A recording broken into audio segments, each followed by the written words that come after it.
what makes a house a home? Over 8 weeks, 21 homes bursting with style and character are competing to be crowned Home of the Year. Tonight, the judges will visit 3 very different homes, scoring each of them out of 10. The home with the highest score will go through to the final at the end of the series. Looking for functionality, individuality and clever design are design legend Hugh Wallace. What I'm looking for is to be inspired. And if you like, I'm really looking for home envy. Renowned interior designer Deirdre Whelan. I want calmness, I want to be inspired, but most importantly, I want personality in a home. And award-winning architect Peter Crowley. A home must function and reflect how a family live in it. Everything else is secondary. But there can only be one winner. This is Home of the Year. Architect Doolta Jones and fashion designer Francesca Griffin bought a former shop and transformed it into a small but unique home. As an architect, I always wanted to design my own home. We liked it because it was different. The space itself had absolutely nothing in it, so I suppose we could start from zero. Light was very important with the property. Upstairs, we knocked out the back wall so that we could get a full-size door that would let light come in from the terrace, which would mean you'd have kind of a fully lit upstairs room, which we wanted to be the kitchen living space. It would seem terrible in a way to make it a bedroom that only we would enjoy, I suppose. We both fell in love with the idea of a shop front. We kept the roller shutter housing so that we could slide in the 2 large sliding doors. It ended up being quite unusual in the end as well. This is our favourite spot. It's our corner couch in the kitchen. It's great to be able to come here and relax. We watch TV here all the time. We talk to each other while we're cooking, and it's also lovely to be able to see out over the city. It's a great place to gather as a family.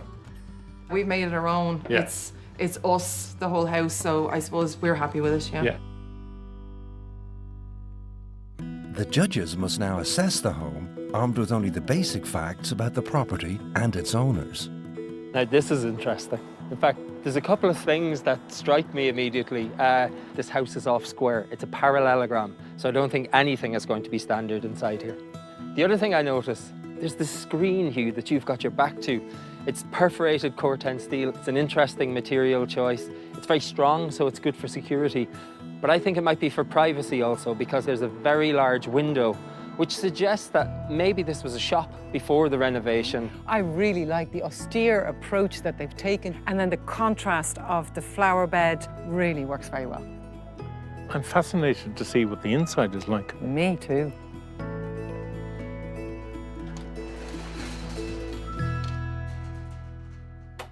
Oh my, a studio. It's quite small, for want of a better word. Very pared back, very simple materials, you know, this is just plywood. Birch ply, yeah. It's a nice colouring, you know, so It's a lovely colour. gives warmth and richness to a space. I like the idea of walked into a workshop Yeah. and library and lots of toys. Fascinating, isn't it? I'm not quite sure about the screen, funny enough. I do understand that you do have to have privacy. Yeah. I find this quite distracting. It sort of creates an optical illusion. It actually gives me a headache, Stop looking at it. honestly.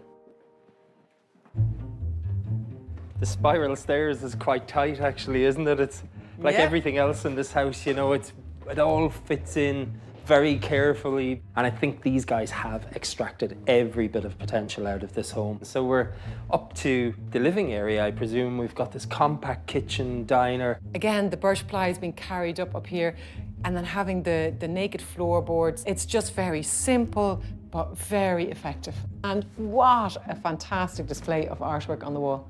Brings all the colour into the room, doesn't it? Putting the living area on the first floor of small houses works very well. And that's what they've done here. You've got a lovely high ceiling, and all of a sudden a space that could be quite small and claustrophobic isn't. It's anything but. And it extends out to that great roof terrace outside. They've achieved 100% site coverage, and I just love it. So, I have the favourite spot, and it's on top of an electrical reel that the owner might have taken off of a site. But I can understand why they like this spot. You know, we've got light from both sides. You can see absolutely everything around you. But I particularly like how they've developed the kitchen and the kind of entertainment area, if you want to call it that. The fact that they've gone for one material means that it keeps it nice and simple and easy on the eye, because this space is really small.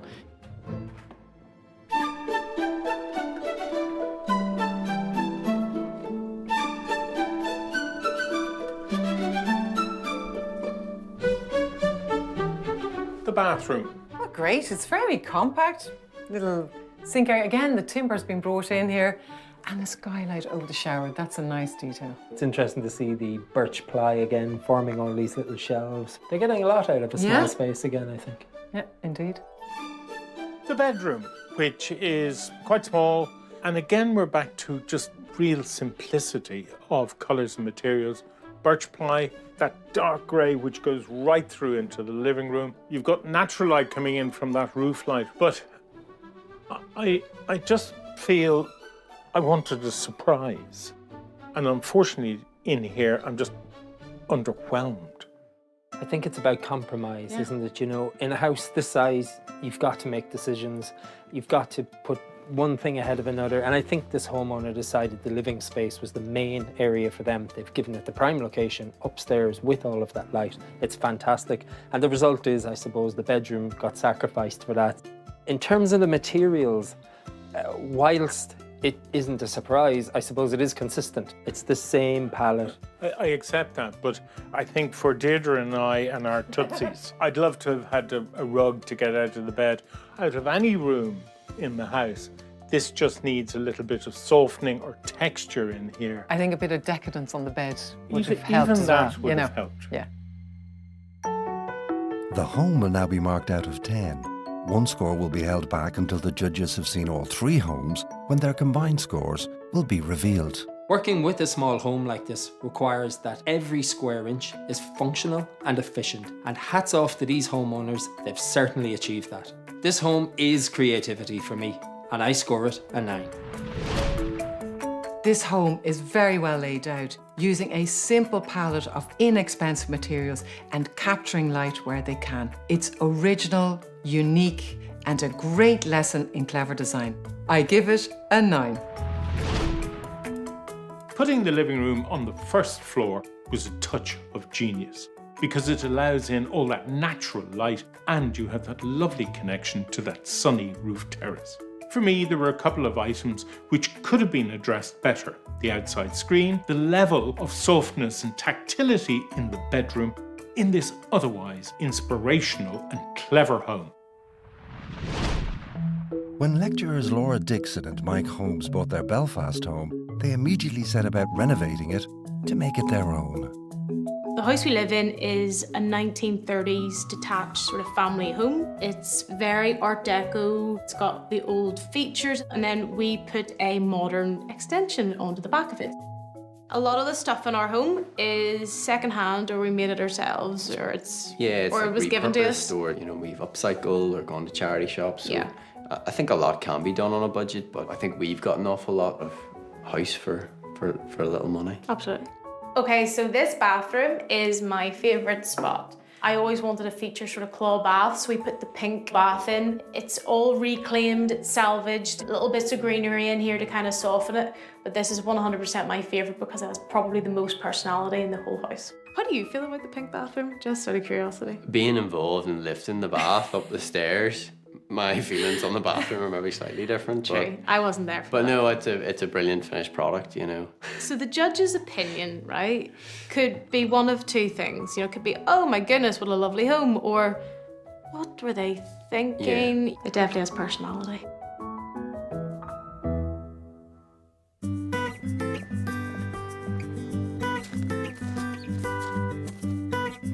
I have to say, I really like the fact that they've gone for a yellow front door. It's a very bold statement. And I wonder, are we in for something quite bold inside as well?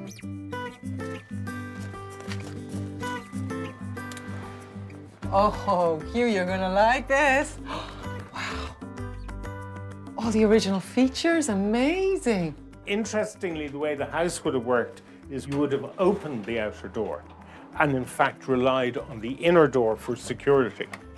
So you had all that beautiful stream of light coming into the hall And these look at the colours, like beautiful door handles. Look at the height of them. I know. All the original features are still here. You've got panelled walls, like it's perfectly preserved.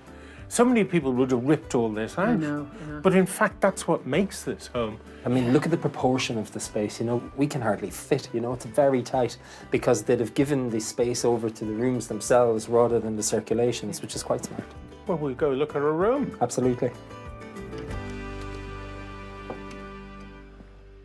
Look at this. It's like I've been transported to 1920s America now, to Charleston or Miami or something, you know, there's a great Gatsby kind of swing vibe going on in here. Actually, probably would have said it's more English, particularly because of the William Morris wallpaper that they've used. It's kind of almost like going back to Granny's. I love the Chesterfield suites. And a lovely little pink chandelier. Yeah, look at that. Huh? Peter. It wouldn't be for me here.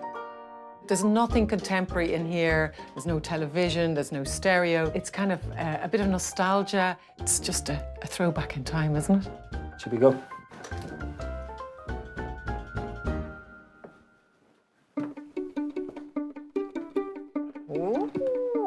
Oh, this is great. You know, lovely, big, fresh extension, really modern. There's sort of an industrial feel, you know, with the shelves behind you and even the tiles, you know, in a herringbone pattern. The connection with the garden is just fantastic. You know, you've got this big wall of glass and it really does feel like an extension of this space. The table is great, isn't it? Did you notice the underside?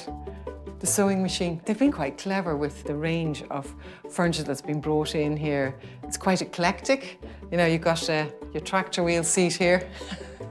I've noticed that they've opened up to the back of what would have been the original home and they've made a little snug off of the new open plan space here, which it's interesting, but I'm not sure it's the right use for it. I think we've got too much going on in here and there's not quite enough room for anything. For me, the snug already exists. It's in the front living room. I would have probably taken the dining table, popped it in here, and just allowed a little bit more space for the living, you know? I think it would have fit better.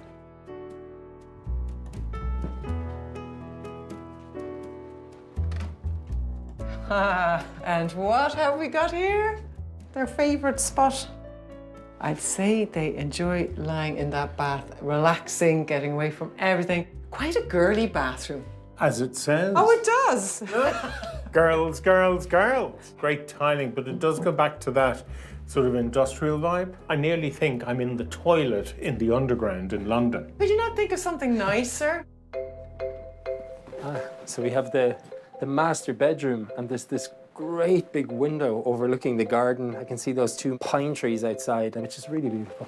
The blue on the wall I would find cold, particularly in the bedroom, and I'd like to have seen a little bit more warmth in it. Interesting, there is no wardrobe in this room, which I quite like, actually. Well, I don't think you could fit a wardrobe No, in but here, like, you know, it is an extension, so they could have designed it in such a way that you were going to have a wardrobe. There's a number of things that make the room look busier than it actually is. And to a certain extent, I think it's because of the height of the lockers on either side of the bed. They sort of dominate the room, funny enough. It's actually the size of the room. I think it's just too small. This is a new room. This was designed and built. And I think maybe they've fallen into the trap of trying to get too much into the extension. It would have been great for this room maybe to go across the back of the house or back in and just give themselves a bit more room.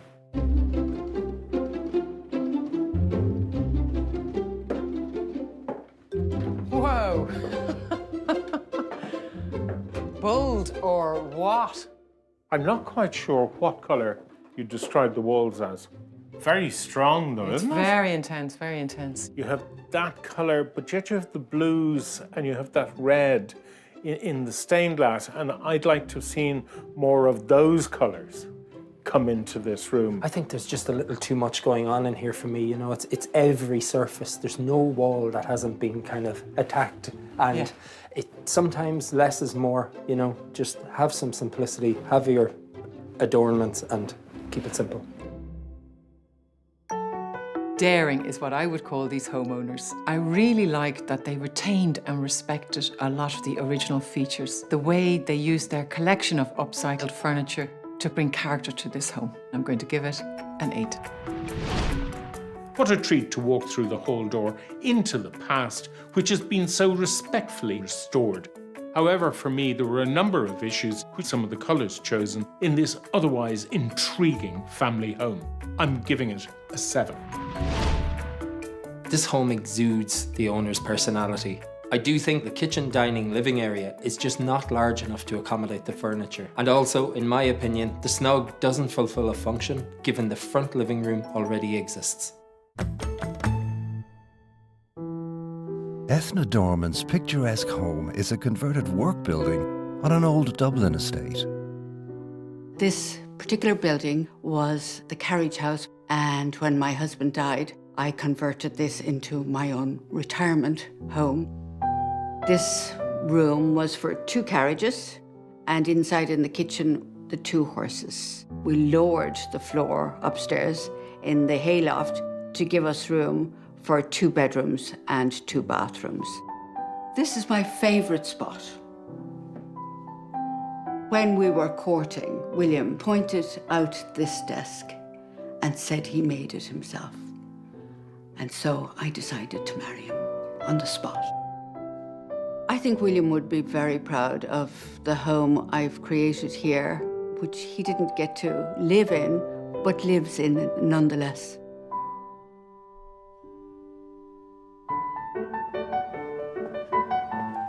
Look at this. A courtyard surrounded by magnificent old buildings. Lanterns hanging in the tree, and there's almost a bohemian quality about this home. I have a bit of house envy. I think the idea of restoring a coach house is amazing, but even better to be looking out at that magnificent old period barn.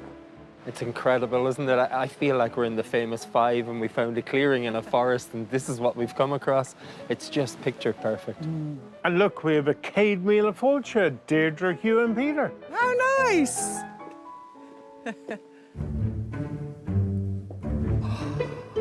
Oh, yummy, Hugh. Walking in, you have to think back what this building was. It was part of the working farm of this estate, and now it's been transformed into an amazing home. It's unbelievable, isn't it? I think these 2 big windows here would have been the doors that would have brought the coaches in from this direction. I like the way you can read what was here. Look at this old column here. It's still rough. It's just as it was, painted up. I think that's really nice to see. And then you've got this incredible courtyard as a backdrop to these rooms. It's just idyllic, really. There's a real sense of welcome and immediate coziness as you come into this room. You've got a nice little dining area, defined living space, beautiful stove, great circulation, and there are some magnificent heirlooms that probably tell some very interesting stories.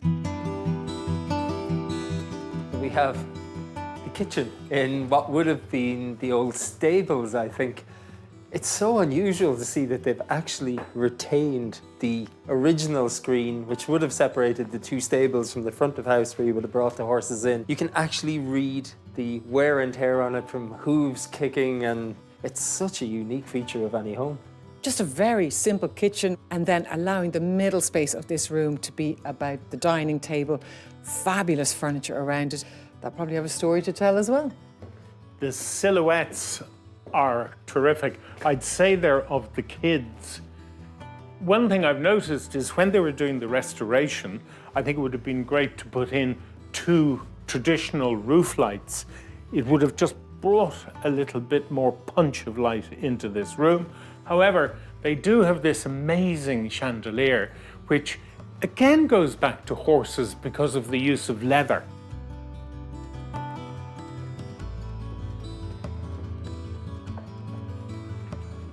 Now, this is an intriguing spot for the homeowner to have their favourite spot because, in fact, it's at a writing desk. Not a big view outside or where you'd normally have your favourite spot, but in fact here. Because I believe this homeowner corresponds with their friends. And that's an art that's unfortunately lost. We all send text messages or whatever else we do. The fact that probably the generations have used that desk and that it's still being used is great.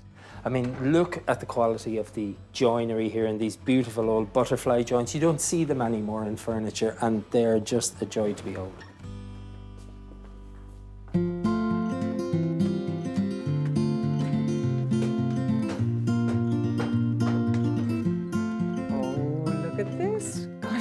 Quite small, but I suppose I shouldn't have been surprised. We are in a coach house. They have a beautiful timber flooring in here, and then the exposed stonework brings a lot of character to this room. I love the original picture window looking out into the courtyard. Coming up the staircase is a treat because it's like going from the old into the new, and that's really what up here is about. Lovely joinery, very modern, wardrobes and cupboards, but we still have those lovely elements of the old furniture in this lovely little desk here. There's a real difference in how upstairs and downstairs have been handled in this renovation. Upstairs is whitewashed, the brick and the block is still all here, it's all still part of the architecture. There's a great respect for the original home, but there's a more modern interpretation, including the joinery. Downstairs is far more traditional and more maybe trying to recreate what would have been, and I prefer the contemporary approach. You're obviously in the flapsy-hapsy mode. It's very difficult to understand. 1 minute it's fine, 1 minute it's not. You really must try and make your mind up, Peter. How do you feel, Dee? Well, I like the fact that you have the old and new and the balance between the two. Flapsy-hapsy. This is possibly the most idyllic setting I've ever seen for a home. It's picture perfect. The contemporary approach to conservation upstairs is a really interesting contrast to the more traditional approach downstairs. This loving restoration has created a charming home. It's an 8 for me. I love the balance between the modern and more traditional design approach, which has allowed their timeless collection of personal possessions to come to life in this delicious and charming home. I'm giving this home a 9. Charm, character, personality, I could keep going. From the moment we approached, I figured we'd be in for a treat. What a fabulous surprise to find the retained stable walls in the kitchen. It reveals so much about the history of this home. Now that the judges have visited all 3 homes, it's time to see how they measure up against each other. First, Hugh reveals his score for the converted shop in Dublin. Arriving up at this house, I was just amazed because I didn't think I'd fit inside. They'd put the living, kitchen, dining room upstairs, so you had privacy. My only comment was, in fact, the screen at the front, which slightly caused an optical illusion, and I gave him an 8. 2 9s and an 8, that gives us 26. Next, Peter reveals his score for the detached house in Belfast. They had that open plan space across the back. It was all a little bit tight, and we had that kind of snug that was a second sitting room, and I think it could have just served better. And for that reason, I gave it a 7. You're too miserable.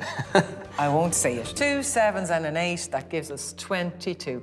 That house deserved a bit more than that now. It probably did, actually.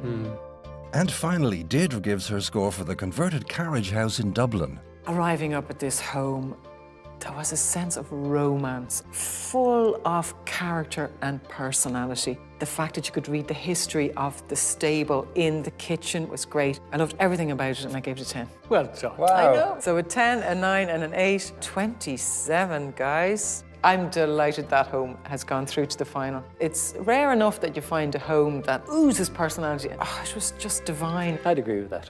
The home through to the final is the converted Carriage house in Dublin. Next week, the search continues for Home of the Year.